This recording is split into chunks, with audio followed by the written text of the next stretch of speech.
आज तुम लोगों को आज लोह पुरुष सरदार वल्लभ भाई पटेल के विषय में बताने जा रहे हैं, ठीक है। तो अब सबसे पहले तुम लोगों को लग रहा होगा इतना बड़ा नाम कैसे, लोह पुरुष सरदार वल्लभ भाई पटेल। तो अगर नाम पर जाना तो पहले शुरुआत में इनके बारे में पता कर लो। ये जो वल्लभ भाई पटेल थे, वल्लभ का मतलब क्या होता है, कौन बताएगा?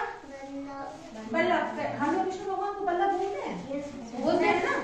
तो वल्लभ का मतलब होता है स्वामी, है प्राणनाथ, जिससे हमारे प्राण बसते हैं, विष्णु भगवान को बोलते हैं ना वल्लभ। तो उनके नाम पर इनका नाम पड़ा वल्लभ भाई पटेल। तो इनका जन्म अपना, पहले ये देखो नक्शा देख रहे हो, नक्शा में गुजरात कहाँ है पहले बताओ?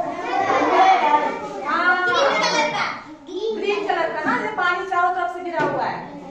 तो गुजरात, इनका जो वल्लभ भाई पटेल जी का जन्म है ना, वो गुजरात में हुआ था 31 अक्टूबर 1873, ठीक है। अब इनका नाम, इनके पिताजी का नाम झवेर भाई पटेल था और माता का नाम लाडबाई था। ये पढ़ने में शुरुआत से बहुत अच्छे थे, ठीक है। और इनकी बचपन की तुम लोग को घटना बताएं, तुम लोग से थोड़े से रोने लगते हो, ये हो गया। नहीं, एक बार क्या हुआ, इनकी आंख में फोड़ा निकल के आया। अच्छा, ये उनका फोड़ा तो सबके निकल, एक बार तो निकला होगा, निकल आया। तो एक बार क्या हुआ, सुनो, एक बार इनकी आंख में फोड़ा निकल आया। तो वो फोड़ा इतना बड़ा हो गया, यहाँ पे निकला बिल्कुल आंख के पास, इतना बड़ा हो गया, उसमें मवाद भर गई। इतना दर्द होता, डॉक्टर के पास ले गए। डॉक्टर ने क्या किया, दवाई दी, सब तरह की दवाई दी, लेकिन कुछ आराम नहीं मिला।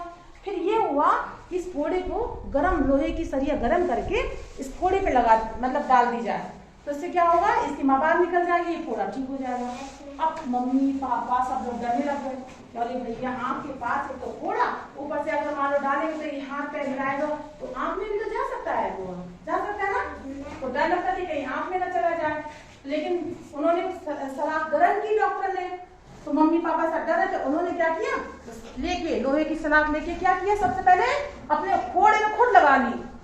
तुम लोग कोई कर सकते क्या ऐसा? नहीं। तुम लोग कांटा तो नहीं ऐसे कर सकते, सोचो कितने साहसी थे। तो बचपन से ही बहुत ज्यादा साहसी थे।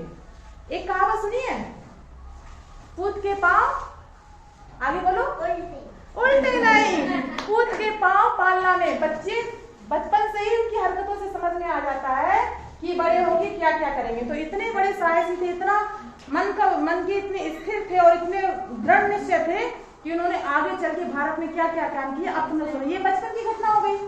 फिर बड़े हो गए, किसान परिवार से थे, अच्छे खासा पैसा था, तो इन्होंने क्या, वकालत कर ली। उस समय क्या होता था कि अंग्रेज, तुम लोगों को पता, अंग्रेज लोग हम लोग को गुलाम बनाए हुए थे। अब भारतीय लोग तो बेचारे सीधे साधे, उन्हें कुछ पता ही नहीं रहता। वो लोग क्या करते, उत्पादन खूब करते थे और सारा का सारा अंग्रेज ले लेते थे, लगान वसूल करते थे। लगान मतलब जानते हो ना, टैक्स, जानते हो ना भाई, इतना तुम कमा रहे हो तो इसमें हमें टैक्स दो, ठीक है। अब क्या होता, कभी कभी पैसा उत्पादन नहीं हो पाता था, लेकिन अंग्रेजों को तो टैक्स चाहिए, तो कहाँ से दे। तो इन्होंने क्या किया, ये बहुत पढ़े हुए थे, वल्लभ भाई पटेल वकालत की थी। सारे लोग मिलकर गुजरात वाले कहाँ चले गए, इनके पास गए। उन्होंने कहा, भाई हमारी इतनी समस्या है और अंग्रेज लोग ऐसे ऐसा कर रहे हैं, आप हमारा कुछ तो हमारी मदद करिए, आपने वकालत की हुई है। तो इन्होंने भी सोचा, भाई ये तो बहुत बड़ी भारतीयों की समस्या है, अंग्रेज लोग आए दिन समस्या कर रहे हैं, भारतीयों पे अत्याचार कर रहे हैं, उनसे टैक्स वसूल कर रहे हैं। तो उन्होंने क्या किया कि कोई टैक्स नहीं देगा। छोटी छोटी रियासत थी ना, सबको मना कर दिया। जब कोई टैक्स नहीं देगा तो अंग्रेजों को कुछ मिलना बंद हो गया। उन्होंने और अत्याचार किया, उनके जानवर ले गए, जो जानवर जैसे हम लोग ये वो लेते थे ना, काम वगैरह लेते थे, जैसे बैल हो गए, भैंस हो गए, वो जानवर भी ले गए, जानवर भी ले जाने दिया। उन्होंने क्या किया, जो वही तो वो भारत में रहते ना, अंग्रेजों को जो खाना पीना पहुंचता था ना, तो वो खाना पीना उन्होंने बंद कर दिया अंग्रेजों का। अब अंग्रेज बुरी तरह हो गए परेशान। अंत में क्या किया, उन्होंने ये आंदोलन जो है वो खत्म कर दिया अंग्रेजों ने। और उनको कौन सी उपाधि दी, सरदार। अब तुम लोगों को ये पता चल गया कि लोह पुरुष क्यों कहलाए उन्हें, तुम लोगों को ये पता चल गया कि सरदार क्यों जगह थी, उनकी समस्या को हल किया, तो वहां की महिलाओं ने उनको सरदार की उपाधि दी कि भाई आप हमारे सरदार हैं, आप हमारे नेतृत्व करने वाले हैं। अब देखो क्या हुआ, अब इनकी दूर दूर तक धूम मच गई पूरे भारत में, भाई एक ऐसे हैं उन्होंने अंग्रेजों के खिलाफ भारतीयों की बहुत मदद की और किसानों की बहुत मदद, तो उनकी ख्याति दूर दूर तक हो गई। फिर क्या हुआ, जब हमारा देश स्वतंत्र हुआ ना, ठीक, जब हमारा देश स्वतंत्र हुआ तब क्या किया, गांधी जी ने कहा कि भाई जिसको पाकिस्तान में जाना पाकिस्तान जाए, जिसको भारत में जाना भारत में रहे। अंग्रेजों ये चाल चल के चले गए थे। तो छोटी छोटी रियासत थी, ये तुम लोग को देख रहे हो कितने ढेर सारे तुम लोग राज्य देख रहे हो, ये तो अभी तुम लोग को इतने राज्य देख रहे हो, नहीं 562 कितनी थी, 562 रियासत थी। और सबके राजा सोचते थे भैया हम किसी के अंडर में नहीं रहेंगे, हम स्वतंत्र रहेंगे। तो इन्होंने क्या किया, बातचीत करके सबको एकजुट किया और पूरा अखंड, ये भी तुम लोगों को नक्शा दिख रहा है ना, अगर वो नहीं होता तो ऐसा अपना भारत का नक्शा होता नहीं, सब बिखरा हुआ होता। उन्होंने क्या किया, सबको एकजुट किया और सबको भारत में मिला दिया। केवल हैदराबाद, जूनागढ़ और कश्मीर ये अलग रह गए। बाद में उन्होंने साम दाम दंड भेद करके इनको भी शामिल कर लिया, क्योंकि भारत में पहले गृह मंत्री थे ना, और पहले उप प्रधानमंत्री भी थे। ठीक, अगर ये नहीं होते ये सारे बिखरी हुई अवस्था में होते।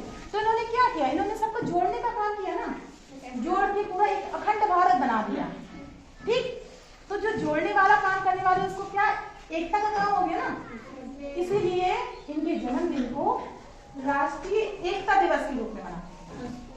ठीक, समझ में आ गया, कौन सा कौन बोलो एक साथ, राष्ट्रीय एकता दिवस के रूप में मनाते हैं। हाँ, इनके जन्मदिन को राष्ट्रीय एकता दिवस के रूप में मनाते हैं। ठीक है, और सुनो अभी सुनो, पूरे विश्व की सबसे ऊंची प्रतिमा इन्हीं की है, सरदार वल्लभ भाई पटेल की। पूरे विश्व की, भारत की नहीं, पूरे विश्व की सबसे ऊंची प्रतिमा सरदार वल्लभ भाई पटेल की है, जो गुजरात में ही है। भाई उनका चूंकि जन्म स्थान है वो गुजरात में ही है और वहां पे वो स्थित है। समझ में आया, और उसका नाम क्या है।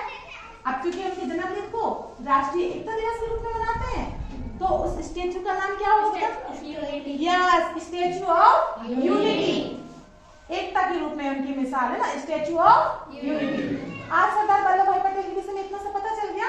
अब तुम लोगों को कल क्विज कंपटीशन होगा, उनके विषय में कुछ क्वेश्चन आंसर पूछेंगे और वो तुम लोगों को बताना पड़ेगा। ठीक।